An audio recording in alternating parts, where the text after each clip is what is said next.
just because the younger sister made a mistake. The 7-year-old sister had to be punished by losing her finger.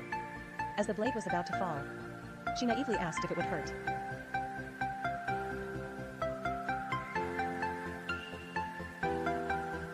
Even more terrifyingly, it wasn't just the sister who had her finger chopped off by Grandpa, but all of the children. Yet, after doing all of this, Grandpa hid in a corner, secretly wiping away his tears. It is clear to see that he was also in great pain, but he had no choice but to do it. What could be the reason? That would drive a 70-year-old man to sever the fingers of 7 children with his own hands? A cruel truth is about to be revealed. Hello everyone, digging deep into human nature and focusing on the details. This is Laoshi Movies, dedicated to tales of fantasy and suspense. Today, let's explore this masterpiece together. What happened to Monday? This film not only features an explosive plot, but it also set a world record. The actress Unify, who once played Elizabeth in Prometheus, this time plays a record-breaking 7 roles all by herself. Enough talk. Let's get back to the story. Grandfather, played by Willem Dafoe, looked at the septuplets left behind by his daughter's death, with no joy on his face. Even naming them was a struggle.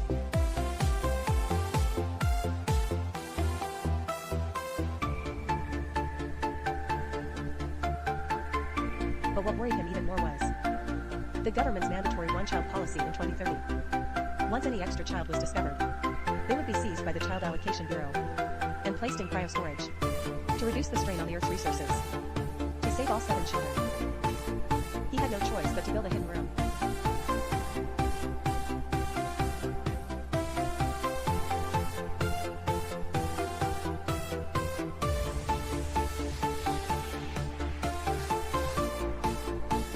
Whenever outsiders visited, the extra children would quickly hide away, leaving only one child out in the open.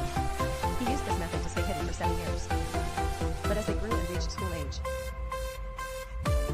to ensure all 7 granddaughters received an equal education, their grandfather, an engineer, exploited a loophole in the system and crafted 7 identical ID bracelets. He had the girls share a single identity, taking turns to go to school based on their days of the week. Monday, you know. Thursday out of the 7 days. You will be Thursday on your day.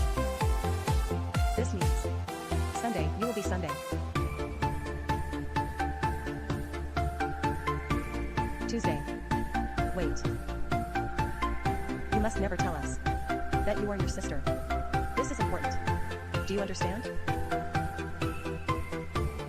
Starting today. Are you ready?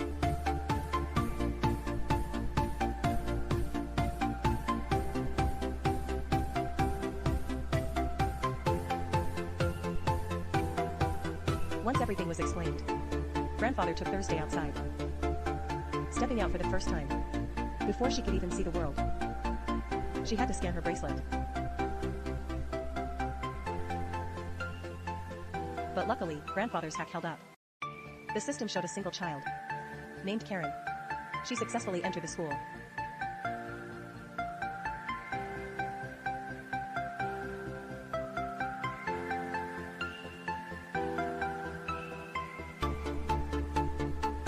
Returning home that night, Thursday, recounted everyone she saw that day, sharing bracelet recordings with the other sisters. This ensured that all 7 sisters stayed informed. Grandfather thought this would keep them safe, but a sudden accident caught him off guard. Thursday was born restless and active. While nobody was looking, she snuck out the window all by herself. Grandfather was frantic with worry. If the Child Allocation Bureau found out, they would all be doomed. Just as he didn't know what to do, there was a knock at the door.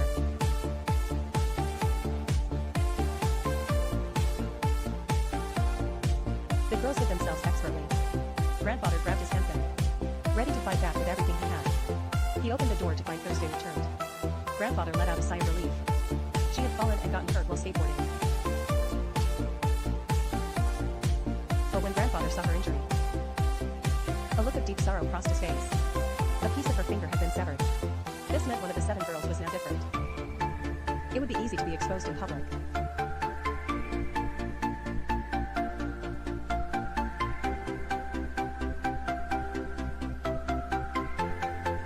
After some hard preparation, to ensure consistency among his 7 granddaughters, he had no choice but to sever the index fingers of the other 6 girls as well.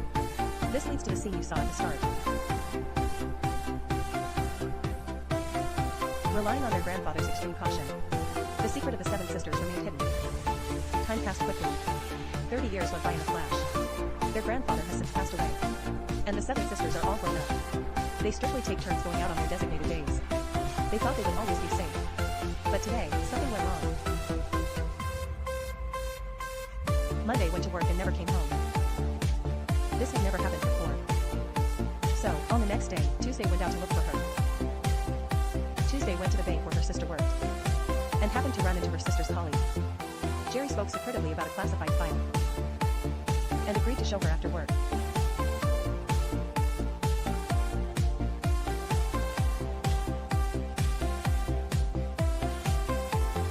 However, after work, Tuesday never saw Jerry. Instead, she was met by a CAB squad leader. Without a word, she was forced into a van. They immediately disabled the tracking on her bracelet. The other sisters, connected via their bracelets, saw Tuesday's signal vanish from the screen, and knew something terrible had happened. Following the clues Tuesday left behind, they decided Wednesday should go find Jerry first, to see what he knew. Wednesday arrived at Jerry's place. As it turned out, Jerry had discovered proof of Monday's massive financial embezzlement, and he intended to use it to blackmail her, forcing Monday to give up her promotion. But he had no idea Monday was already missing, and that the woman before him was Wednesday, just as he was smugly sipping his milk. He never expected a bullet to arrive before the promotion.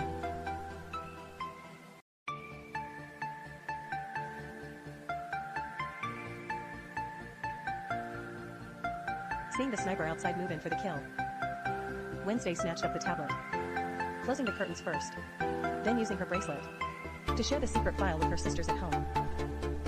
Monday's disappearance had to be linked to these documents. Meanwhile, the armed squad outside launched their assault. With no way out, Wednesday was forced to hide in the bathroom. As luck would have it, the rookie sent to search the bathroom was strangled by Wednesday with a piece of hose. Looking at the weapon the rookie left behind, she saw it required a fingerprint scan for fire. She hurriedly severed the finger and taped it onto her own stump. Surprisingly enough, it was a perfect fit. With the weapon now unlocked, Wednesday began her hunt.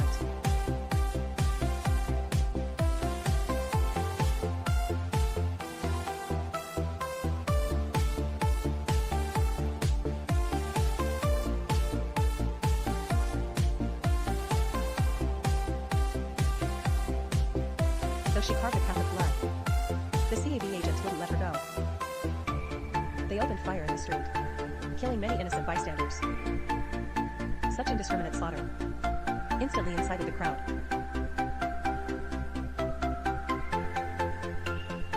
It also gave Wednesday a chance to escape. Guided by her bracelet, she reached the roof. A jump to the next building was her only way out. The gap was wide, but Wednesday leaped for her life. Then, tragedy struck.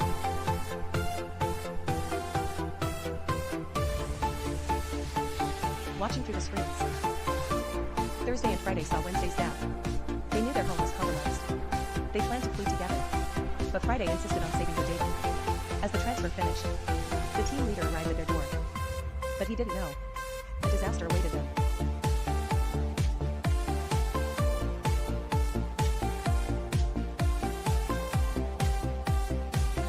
Watching her sisters die, Thursday had no time for grief. She vowed to find the truth, to get justice for them. Then, one person appeared, turning the story around. He was Monday's boyfriend, Adrian, a CAB agent. To find the missing Monday, Adrian smuggled Thursday in, disguised as a corpse. It was at that moment they discovered a horrific secret. Thursday filmed it all on her band. Tense and terrified,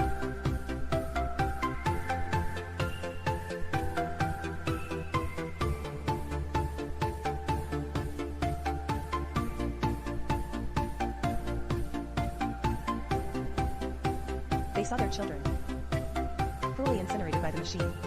Not as the government claimed, cryogenically frozen. Facing these monsters, Thursday showed no mercy. I thought it was fire.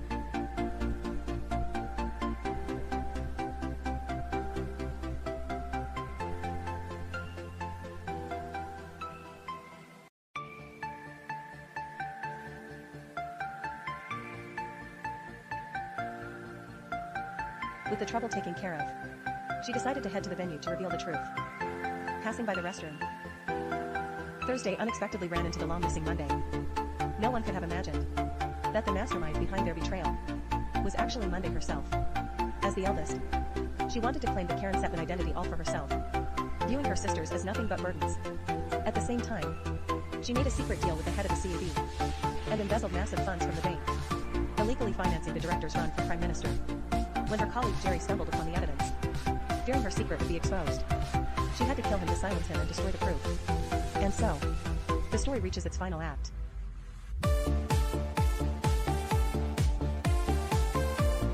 At the press conference, Thursday exposed the truth about the children being incinerated. The head of the CAB collapsed on the spot.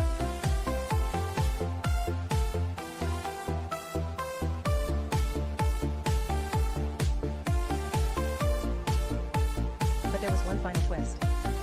Holding her stomach, Monday begged for her unborn children to be kept alive. In the end, Monday's twins were sent to the artificial breeding center. The government abolished the one-child policy. And this hunt was never just about the regime-crushing life. It was the ultimate test of humanity. Grandfather's cruelty and his kindness. The sisters' devotion and their betrayal. Monday's greed and her final maternal instinct. Thursday's resilience and her vengeance. All speak to the complexity and fragility of human nature and desperation. 7 girls were once 7 versions of one life. But due to the cruelty of the policy and selfish hearts, they met such drastically different fates. Open the Simi TV app and watch the full series now.